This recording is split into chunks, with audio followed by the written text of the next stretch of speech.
It's Patrick at Pals. Well, we're still here with our Mini Cooper, and Lester has now found the source of the problem. Lester, tell us what's going on and show us what's happening.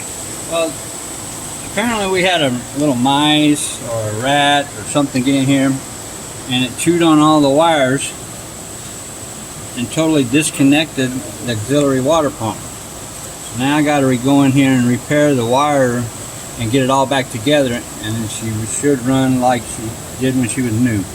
So this car has got two water pumps on it. It has a water pump for the engine, which is the main water pump, and then it has an auxiliary water pump, right? This auxiliary water pump sends water or coolant through the turbocharger to help keep it cool.